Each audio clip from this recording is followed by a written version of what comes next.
मन्ने की गत कही न जाए। गुरु जी ने सुनने की पौड़ियों को इसलिए ज़्यादा महत्व दिया है कि जितना ज़्यादा कोई उस परमात्मा के नाम को सुनता है उसके अंदर आध्यात्मिक गुणों का ज़्यादा होना स्वाभाविक है। पर पढ़ लिया सुन लिया एक अलग बात है। पढ़ना उड़ना संसार की कार है, इसको तो ऐसे कहा जाएगा जैसे हवा में उड़ गया। गुरु जी बता रहे हैं इस मन्ने की पौड़ी कि सुनना वही सफल है जो मान ले। अगर माना ही नहीं तो सुना ही शरीर में प्रवेश नहीं करेगा। तभी गुरु जी वाणी में बता रहे हैं जिमनी सुन के मन्निया तिन्ना निज कर वास।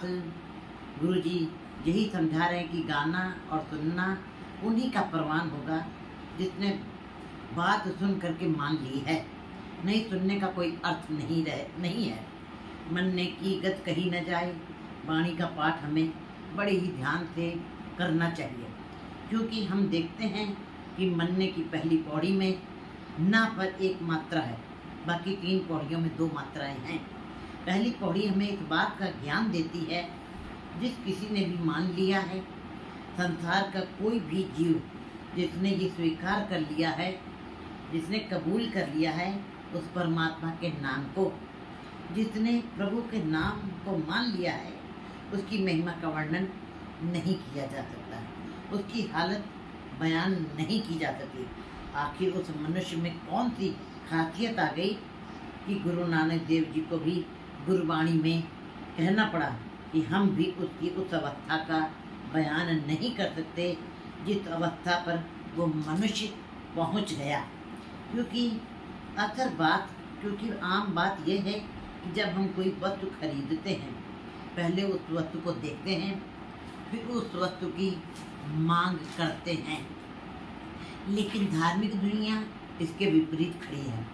दरअसल जिसका कोई चक्र चिन्ह नहीं, जिसका कोई रंग रूप नहीं, जिसको हमने देखा नहीं, जिस परमात्मा के अस्तित्व का प्रत्यक्ष प्रमाण नहीं है, उस अमूर्त को मान लेना बहुत बड़ी बात है। बहुत प्रबल भावना की ज़रूरत है। गुरु जी भी कहते हैं कि जिसको देखा ही ना हो उसको मान लेना बड़ी हिम्मत की बात है। संसार में हम देखी हुई वस्तु, रूप, रंग, कोई पदार्थ, कोई वस्तु की जब हमारे अंदर इच्छा जागती है तो हमारी आशा का संबंध देखने से है। हम देखें बिना उस वस्तु का व्यापार नहीं कर सकते। परमात्मा जिसका रंग रूप चक्र चिन्ह नहीं, वह इन सबसे न्यारा है। उसके अंदर इच्छा पैदा हो जाए, ऐसे परमात्मा को कोई मान ले, बड़ी ही प्रगाढ़ श्रद्धा विश्वास की जरूरत है। इसीलिए गुरु जी भी कहते हैं कि जिसने उस प्रभु का नाम को मान लिया है उसकी स्थिति बयान नहीं की जा सकती। जे को कहे पीछे पछताए। अगर कोई मानने वाले की महिमा बयान करने लगे, जिसने परमात्मा के नाम को मान लिया, स्वीकार कर लिया है, उसकी महिमा को बयान करके ये कहे कि मैंने पूर्ण तौर से बयान कर दिया है, उसने आखिर में पश्चाताप ही करना है कि वाकई में उसकी अवस्था के बारे में कुछ भी कहा नहीं जा सकता, क्योंकि ये तो वो अगम्य दुनिया है परमात्मा को मान लेने वाली, जो अपनी छोटी सी रचना से बयान करना बहुत कठिन है। गुरु गोविंद सिंह जी भी कहते हैं वह मेरे कहने में नहीं आता, वह मेरी व्याख्या में भी नहीं आता। भाव में जितना भी बयान करता जाता हूँ वो आगे आगे बढ़ता जाता है, उसको पूर्ण बयान नहीं किया जा सकता है। मैंने अधूरी बात का बयान किया है, मैंने अधूरी बात ही उसके विषय में की है, मैं पूर्ण बयान नहीं कर सका। कागज कलम न लिखन हार। लेखक जो कागज और अपनी कलम से शब्दों को तरतीब देता है और शब्दों को मोतियों की तरह पिरो करके सबके सामने रखता है। नानक देव जी बता रहे हैं कि दुनिया में ना कोई ऐसा लेखक है और ना ही ऐसी कोई कलम है, और ना ही जगत में इतना कागज है कि वो मान लेने वाले की महिमा बयान कर सके। कबीर जी तो स्पष्ट रूप से कहते हैं, कबीर सात समुंदर मत करो, कलम करो बन राय, वसुधा कागज जो करो, हर जस लिखन न जाए। सारी धरती को कागज बना लो, ये नवखंड पृथ्वी दीप लोक पाताल सबको कागज के रूप में प्रयोग किया जाए।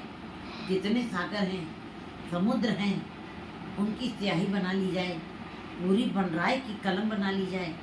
और आगे बता रहे हैं कि उच्चारण करने वाला कौन होगा, उसका लेखक कौन होगा। बोलने वाली सरस्वती हो और बयान करने वाली सरस्वती और लेखक गणेश हो। बोलने वाली सरस्वती हो, बयान करने वाली सरस्वती हो, लिखने वाला गणेश हो, लेखक गणेश हो। ये सब मिलकर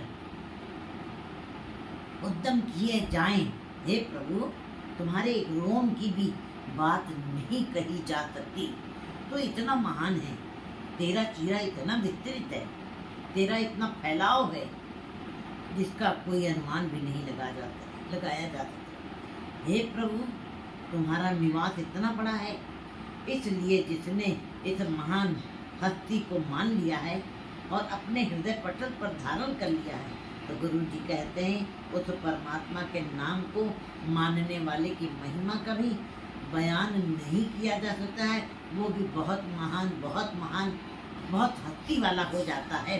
गुरु जी कहते हैं जिसने तिनका मात्र भी मान लिया है, उसकी महिमा का भी बयान वर्णन से परे है। मनने का भय कर्म विचार। गुरु जी कहते हैं कि सारे लेखक आपस में मिलकर ये विचार विमर्श करें और मान लेने वाले की महिमा लिखें। साहब कहते हैं नहीं लिख सकेंगे। इस तरह का जोर, इस तरह की समर्था लेखकों के पास नहीं है। उनकी कलम में इतनी शक्ति नहीं, उनकी कलम में उतनी महिमा बयान करने की समर्था नहीं है। उनकी कलम भी विश्राम कर जाएगी, कलम में ताकत नहीं रह जाएगी। और जगत के पाठ उतना कागज और जगत के पास उतना कागज भी नहीं रह सकेगा कि उसकी महिमा का बयान कर सके। वह परमात्मा का नाम ऐसा निरंजन, कालक से परे है, धब्बों से परे है, दाग से परे है। ऐसा नाम निरंजन हुए, परमात्मा का नाम ऐसा कालिक से रहित, धब्बों से रहित है। परमात्मा निर्लिप्त है, इसलिए उसको कहा गया है कि वो निर्लिप्त है। कैसे इसको समझाया जाए, कैसे हमारी समझ में आ जाए कि वो परमात्मा निर्लिप्त है।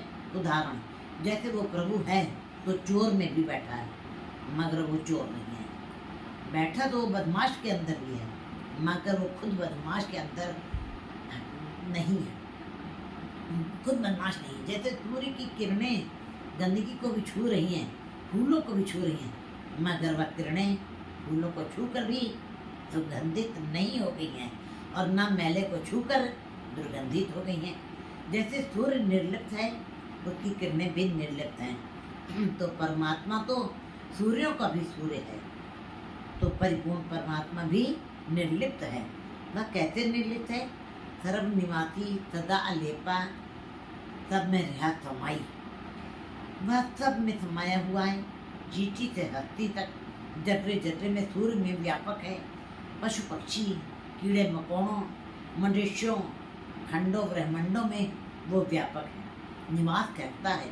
फूलों में जैसे खुशबू, शीशे में जैसे हमारी छाया छिपी हुई है, जब हम शीशे में खुद को देखते हैं ये बात, लेकिन वो हमें अपना अंश दिखाई देता है।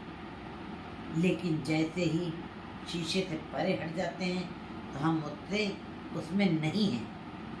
अगर शीशे को पकड़े हुए हैं जो उसमें हम देख रहे हैं, तो पकड़ना चाहें तो हाथ खाली ही रह जाते हैं, ऐसे वो व्याप्त है। पर ये अवस्था वही जान सकता है जो मन से उस परमात्मा को मान लेता है।